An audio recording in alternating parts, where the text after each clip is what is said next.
ومن نعمره ننكسه في الخلق أفلا يعقلون. Pada lafaz waman di sini ada hukum tajwid berupa idgham bi gunnah. Apa itu idgham bi gunnah? Idgham artinya idkhal, berasal dari kata adghama yudghimu, artinya idkhal, memasukkan. Sehingga apa yang diperhatikan idgham bi gunnah, apa yang dimasukkan? Nah, terus bi gunnah artinya disertai dengan gunnah, yaitu karena idgham bi gunnah ini hukum yang berkaitan dengan nun sukun atau tanwin, maka yang kita masukkan adalah nunnya atau tanwinnya. Sehingga di sini ada nun sukun bertemu dengan huruf nun, maka nun yang pertama dimasukkan kepada nun yang kedua dan ditahan. Maka kita masukkan dahulu waman nu, ya. Kemudian ditahan dulu sebanyak ditahan gunnahnya sepanjang 2 harakat. Nah, ini juga idgham bi gunnah kita namakan dengan idgham, bisa kita namakan dengan idgham naqis.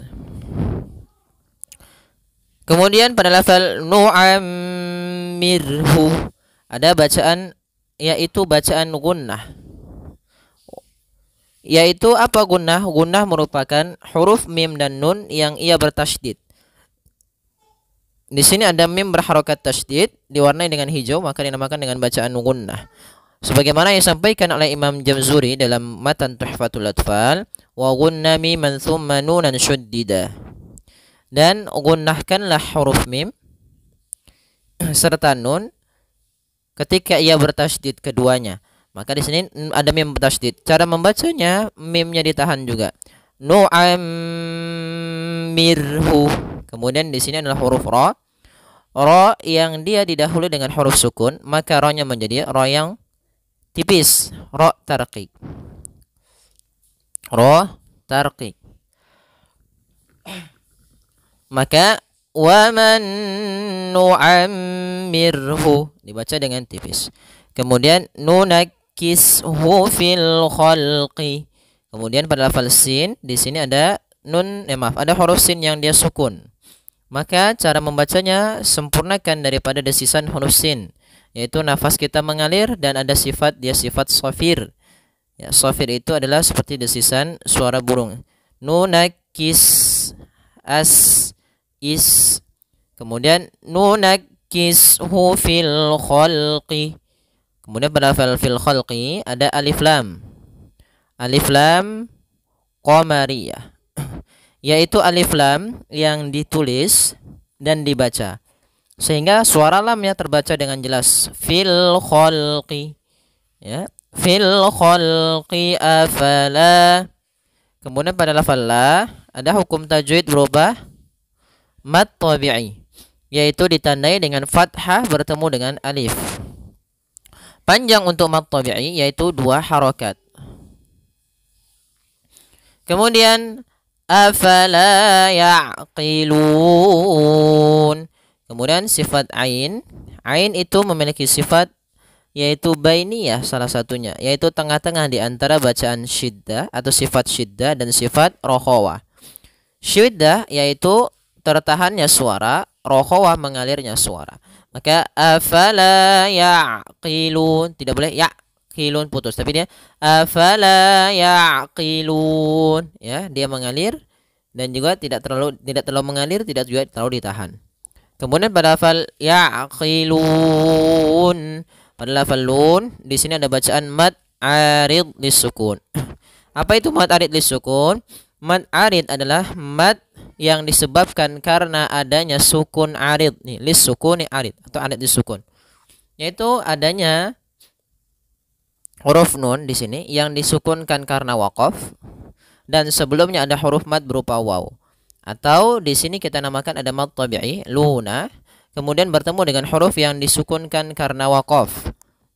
Maka dia dinamakan dengan mad arid disukun. Untuk panjang mad arid disukun sendiri kita boleh memanjangkan 2 harakat, boleh 4 harakat dan boleh pula 6 harokat. Maka contohnya bagaimana? Afala ya'qilun, 2 harokat. Afala ya'qilun, 4 harokat. Afala ya'qilun, 6 harokat. Kita coba ulang.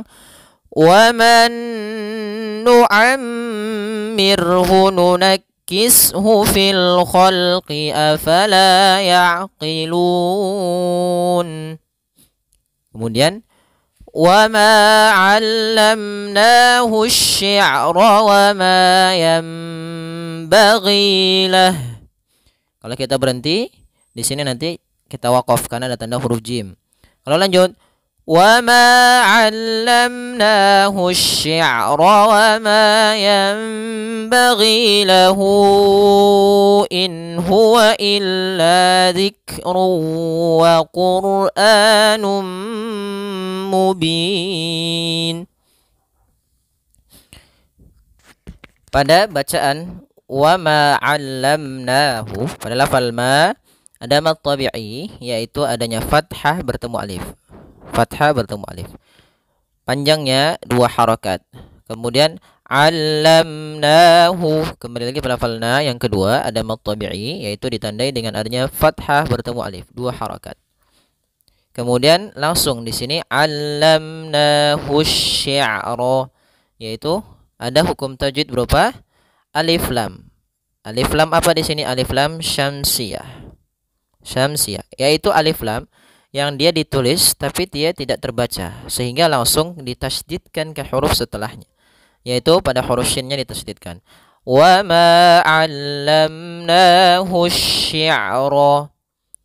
Kemudian wa ma yanbaghi lah. Ada pada lafal ma di sini ada mad tabi'i, yaitu fathah bertemu alif. Panjangnya 2 harokat, mad tabi'i. Kemudian pada lafal yanbaghi lah ada hukum tajwid berupa bacaan iqlab, yaitu adanya nun sukun bertemu dengan huruf ba. Apabila kita di dalam Al-Qur'an mendapati nun sukun atau tanwin an, in, un bertemu dengan huruf ba, maka kita namakan dengan iqlab. Iqlab itu berasal dari kata aqlaba yuqlibu iqlabun, artinya membalikkan. Apa yang dibalikkan maksudnya apa? Atau merubah. Yang di sini adalah suara nunnya atau suara tanwinnya dirubah menjadi suara huruf mim. Maka di sini ada huruf mim kecil di atas huruf nun sukun, supaya kita mengganti nunnya diganti dengan huruf mim. Maka yang menjadi sukun mimnya. Yam. Nah, cara membaca iqlab sendiri ada 2 cara menurut para ulama. Yang pertama dengan furjah, yang kedua dengan idbaq. Nah, kalau kami sendiri menggunakan dengan idbaq, yang dia mulutnya tertutup dengan rapat. Wa ma, kalau furjah ada sedikit rongga. Wa ma yang masih terdengar ada sedikit nun sukunnya. Tapi kalau kami mengambil langsung sempurna mimnya. Wa ma yanbaghi lah. Kemudian pada lafal ghi ada mad tabi'i, yaitu kasrah bertemu dengan huruf ya. Kemudian pada lafal wa ma yanbaghi lahu, kalau kita berhenti matikan huruf hanya. Tapi kalau kita lanjut nanti menjadi hukum mad silah tawilah, yaitu mad yang dipanjangkan. Silah berarti bersambung, tawilah yang panjang. Maksudnya di sini adalah berkaitan biasanya dengan ha dhamir. Ini kalau yang begini bentuknya kita namakan dengan ha dhamir. Ha yang menunjukkan di dalam bahasa Arab menunjukkan kepada dhamir, kata ganti orang. Nah, di sini ada huruf ha dhamir. Di sini ada waw kecil ditandai dengan panjang bertemu dengan huruf hamzah.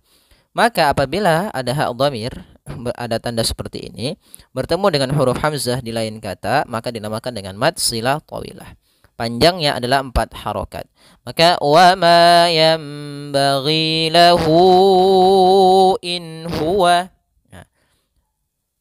Kemudian pada lafal in huwa ada bacaan izhar, yaitu nun sukun bertemu dengan huruf ha. Maka suara nunnya jelas. In huwa illa, in huwa illa. Ya, jelas, tidak boleh ditahan.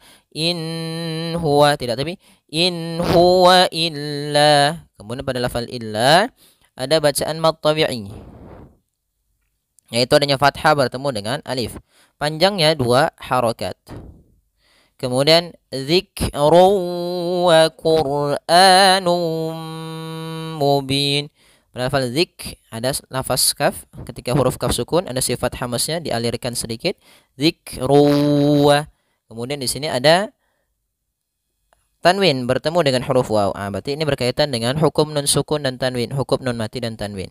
Yaitu apabila ada nun mati atau tanwin bertemu dengan huruf 4, yaitu ya, nun, mim, waw, yang mana keempat ini termasuk huruf idgham bi gunnah, maka dinamakan dengan idgham bi gunnah. Di sini adanya tanwin bertemu waw. Idgham artinya tadi memasukkan, bi gunnah disertai dengan penahanan atau disertai dengan gunnah. Maka cara membacanya, masukkan dulu tanwinnya ke waw, kemudian ditahan. Dzikru. Idgham bi gunnah atau idgham ma'al gunnah itu dinamakan juga idgham naqis. Ya, idgham yang tidak terlalu utuh, memasukkannya secara utuh, masih menyisakan sedikit suara nun pada huruf wawnya. Kemudian wa qur'anu. Pada lafal ra di sini ra tebal, ra tafhim. Pada lafal a di sini ada mad badal. Kami lupa menuliskannya mad badal. Yaitu mad yang terjadi apabila adanya hamzah bertemu dengan huruf mad berupa alif. Maka panjangnya 2 harokat. Kemudian num mubin. Pada lafal num kembali ada dhammatain bertemu mim, yaitu idgham bi gunnah. Masukkan tanwinnya kepada mim dan ditahan. Wa qur'anum mubin. Kemudian pada lafal bin ada bacaan mad arid lisukun, yaitu mad yang terjadi disebabkan karena sukun arid di akhir bacaan kita. Dan sebelum huruf yang disukunkan yaitu huruf nun ada huruf mad. Di sini huruf madnya adalah huruf ya. Maka boleh panjangnya 2 harokat, boleh 4 harokat, dan boleh pula 6 harokat. Baik, kita coba ulang. وَمَا عَلَّمْنَاهُ الشِّعْرَ وَمَا يَنبَغِي لَهُ إِنْ هُوَ إِلَّا ذِكْرٌ وَقُرْآنٌ مُبِينٌ. Kemudian لِيُنذِرَ مَنْ كَانَ حَيًّا وَيَحِقَّ الْقَوْلُ عَلَى الْكَافِرِينَ. Pada bacaan liyunzira di sini ada bacaan ikhfa, yaitu ada nun sukun bertemu dengan huruf zal. Ikhfa yaitu menyamarkan suara, membacanya di antara izhar dan idgham. Izhar jelas, idgham dimasukkan. Yaitu ikhfa tidak tidak dimasukkan tapi disamarkan nunnya kepada huruf setelahnya. Maka di sini nunnya disamarkan ke zal. Liyunzi langsung kepada makhraj huruf zal, yaitu pada ujung lidah menempel dengan gusi atas. Kemudian ditahan dengungannya. Manka. Kemudian di sini nun sukun bertemu kaf, maka samarkan nunnya kepada huruf kaf. Dia termasuk ikhfa lagi. Manka liyunzira man kana hayya. Pada lafal kana ada mad tabi'i, yaitu fathah bertemu alif 2 harokat. Hayya wa yahiqqal qawlu. Pada lafal hayya ada hukum tajwid berupa idgham bi gunnah, yaitu adanya tanwin an bertemu huruf waw. Tanwinnya masuk kepada huruf waw sehingga bukan lagi dibaca han ya, hayyan wa yahiqqa, tapi masuk hayya wa. Sambil ditahan 2 harokat suara wawnya. Hayya wa yahiqqal qawlu. Kemudian pada lafal yahiqqal qawlu di sini ada alif lam qamariyah, alif lam yang ditulis dan dibaca dengan jelas. Pada lafal al-qawlu ada waw sukun yang didahului dengan fathah. Ini kita namakan dengan bacaan lin, bacaan yang lembut dalam pelafalannya. Alal kafirin. Lagi pada lafal alif lam, ini alif lam qamariyah. Kemudian ka mad tabi'i, kafirin. Pada lafal rin ini ada mad arid disukun, yaitu mad yang terjadi di akhir bacaan disebabkan waqaf, dan sebelum huruf akhirnya yang disukunkan ada huruf mad berupa huruf ya, atau mad tabi'i bertemu huruf sukun yang disebabkan sukun arid. Kita ulangi. Liyunzira man kana hayyan wa yahiqqal qawlu 'alal kafirin. Ya. Awalam yarau anna khalaqna lahum mimma 'amilat أيدينا أنعاما فهم لها مالكون. Pada bacaan awalam yarau, di sini ada hukum tajwid berupa bacaan izhar syafawi, yaitu apa itu izhar syafawi? Kita coba ulas. Yang pertama, izhar berasal dari kata azhara yuzhiru, artinya menampakkan, menjelaskan, ya. Akan tetapi izhar secara bahasa kita maknai dengan al-bayan, artinya jelas. Kemudian syafawi yaitu berasal dari kata syafah yang dinisbatkan menjadi syafawiyun, artinya adalah dia berkaitan dengan bibir kita, yaitu apabila melafalkan huruf mim ini harus dibaca dengan jelas dan tidak boleh ditahan. Maka awalam yarau, langsung, tidak boleh awalam yarau ada misalkan gunnahnya, tidak, akan tetapi dia harus jelas dan tidak boleh ditahan. Kemudian pada lafal yarau di sini ada fathah pada lafal ra, yang mana ra tebal bertemu dengan huruf waw, maka di sini kita namakan dengan bacaan lin, yaitu bacaan yang lembut di dalam lafalnya, yarau an, ya. Kemudian yarau anna pada lafal anna, di sini ada dua hukum tajwid. Yang pertama kita namakan dengan bacaan gunnah, yaitu ketika apabila ada nun sukun, ada nun tasydid, ia kita namakan dengan hukum bacaan gunnah. Cara membacanya yaitu kita menahan suara n, ya, sepanjang 2 harakat, baru dilepaskan. Anna, anna, baru kita lafalkan na. Kemudian pada lafal na, di sini ada hukum tajwid berupa mad tabi'i, yaitu ditandai dengan adanya huruf yang berharakat fathah bertemu dengan alif. Apabila ada fathah bertemu alif, itu kita namakan dengan mad tabi'i, panjangnya 2 harakat. Kemudian khalaqna, pada lafal khalaqna di sini ada bacaan qalqalah. Qalqalah yaitu memantul. Kesalahan yang sering terjadi teman-teman sekalian, sahabat Quran, yaitu adalah dia tidak memantulkan huruf qaf. Contoh khalaqna, ini tidak memantulkan. Itu kesalahan yang pertama. Kesalahan yang kedua di dalam membaca qalqalah yaitu menambahkan hamzah pada lafal huruf yang dia termasuk huruf qalqalah. Salah satunya adalah huruf qaf. Maka khalaqna harusnya khalaqna, tidak ada tambahan huruf hamzah. Kemudian pada lafal na ada bacaan mad tabi'i, yaitu kita lafalkan, ya, panjangnya fathah bertemu alif sepanjang 2 harakat. Maka na, maka khalaqna, seperti itu. Kemudian pada lafal bacaan lahum mimma, pada lafal lahum mim, di sini ada hukum tajwid berupa idgham mimi, yaitu adanya huruf mim yang bertemu dengan huruf mim yang serupa. Ini apabila ada 2 mim dia bertemu dalam satu bacaan, atau mim setelahnya datang setelah huruf mim yang sukun, maka dinamakan dengan idgham mimi, idgham mim, yang kedua mim. Cara membacanya, masukkan mim yang pertama kepada mim yang kedua, kemudian ditahan gunnahnya. Maka kita membacanya lahum mimma, ya, seperti itu. Kemudian selanjutnya pada lafal mimma ada bacaan gunnah, yaitu pada lafal mim yang berharakat tasydid. Cara membacanya yaitu menahan suara mimnya, suara emnya sepanjang 2 harakat sebagaimana ketika kita menahan huruf nun. Hal ini sebagaimana yang disampaikan Imam Al-Jamzuri di dalam matan Tuhfatul Atfal, wa gunna miman thumma nunan syuddida, dan gunnahkanlah huruf mim dan huruf nun yang bertasydid. Gunnah yaitu menahan. Maka mimma, mimma, tidak langsung dilepaskan mimma, tapi ditahan dahulu mimma.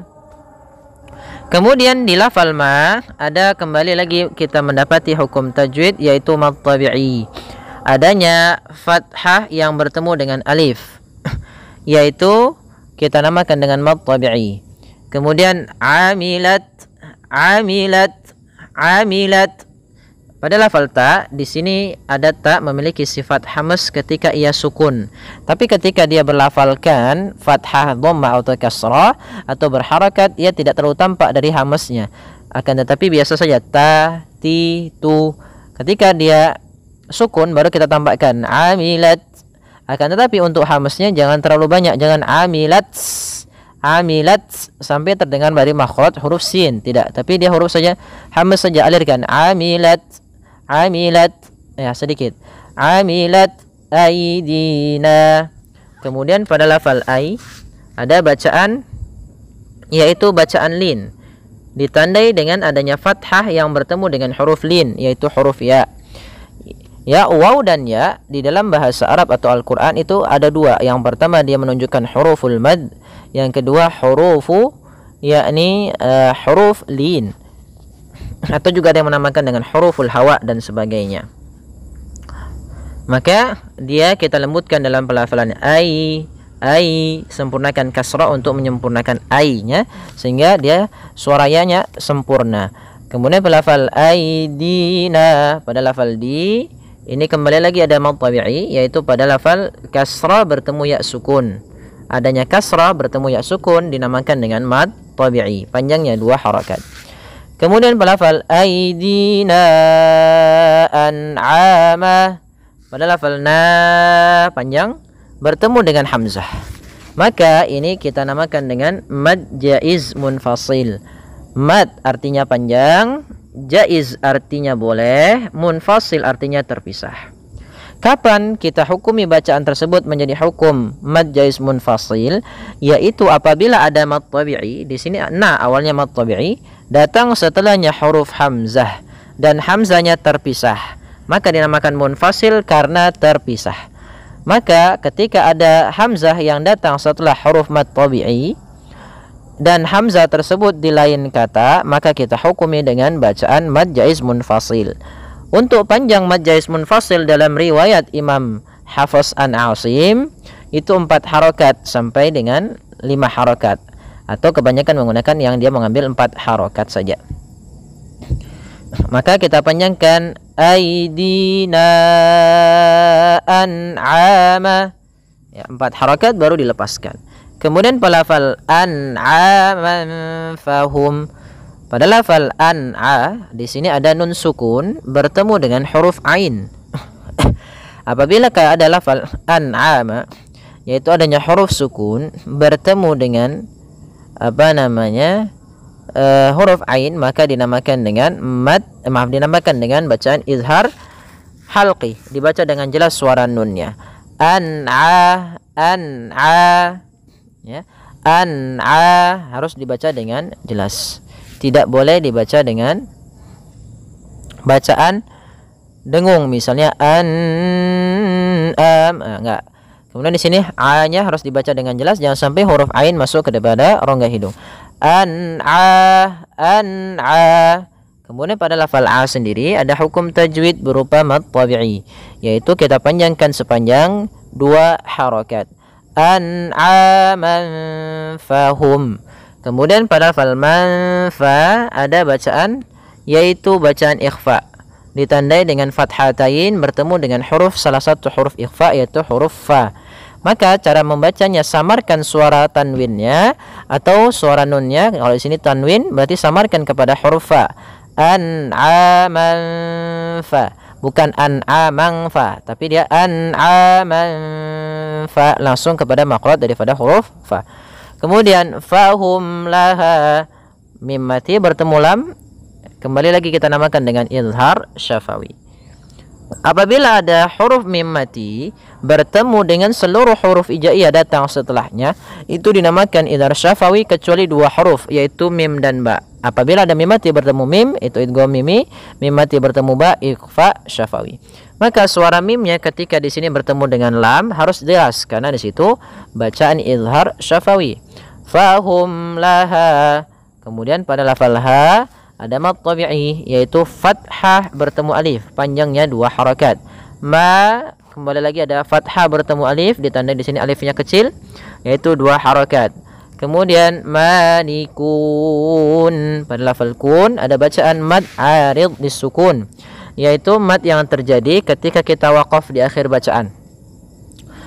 Yang sebelumnya sebelum huruf akhir yang diwaqafkan dan disukunkan itu ada huruf mad. Di sini huruf madnya adalah huruf waw.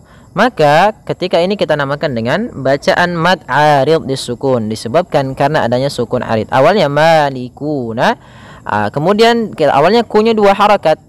Ketika kita baca secara wasal bersambung, tapi karena dia waqaf kemudian nunnya sukun, ini kita boleh membaca dengan 3 bacaan, yaitu boleh 2 harakat, boleh 4 harakat, dan boleh pula 6 harakat. Kita ambil yang mana? Ambil yang 4 harakat saja, yang tengah-tengah, tidak terlalu pendek dan tidak terlalu panjang. Malikun, seperti itu. Kita coba ulang dari ayat awal. أَوَلَمْ يَرَوْا أَنَّا خَلَقْنَا لَهُم مِّمَّا عَمِلَتْ